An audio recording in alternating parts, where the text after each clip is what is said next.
Kasaragod general ആശുപത്രിയിൽ ശസ്ത്രക്രിയക്കിടെ 9 വയസ്സുകാരൻ മരിച്ചതിൽ പ്രതിഷേധം ശക്തമാണ്.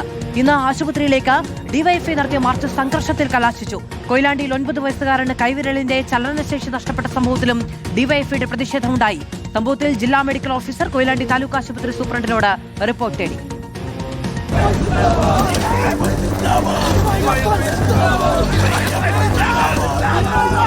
ബേഡകം സ്വദേശി അഷ്റഫ് ബുഷ്ര ദമ്പതികളുടെ മകൻ ഇയാസിന്റെ മരണത്തിൽ നടപടി ആവശ്യപ്പെട്ടായിരുന്നു രാവിലെ കാസർഗോഡ് ജനറൽ ആശുപത്രിയിലേക്ക് ഡിവൈഎഫ്ഐ പ്രതിഷേധ മാർച്ച് സംഘടിപ്പിച്ചത്.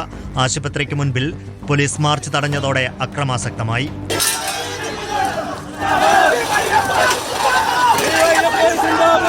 ഉദരസംബന്ധമായ അസുഖത്തെ തുടർന്ന് ചികിത്സ തേടിയ ഇയാസ് കഴിഞ്ഞ ദിവസമാണ് ശസ്ത്രക്രിയക്കിടെ മരിച്ചത്. സംഭവത്തിൽ ഡോക്ടർക്ക് ഗുരുതര ചികിത്സാ പിഴവുണ്ടായി എന്നാണ് കുടുംബത്തിന്റെ ആരോപണം. ഇയാസിന്റെ പോസ്റ്റ്മോർട്ടം ഇന്ന് പരിയാരം മെഡിക്കൽ കോളേജിൽ പൂർത്തിയായി. അതേസമയം കൊയിലാണ്ടിയിൽ 9 വയസ്സുകാരന് കൈവിരലിന്റെ ചലനശേഷി നഷ്ടപ്പെട്ട സംഭവത്തിലും ഇന്ന് ഡിവൈഎഫ്ഐ പ്രതിഷേധ മാർച്ച് സംഘടിപ്പിച്ചു.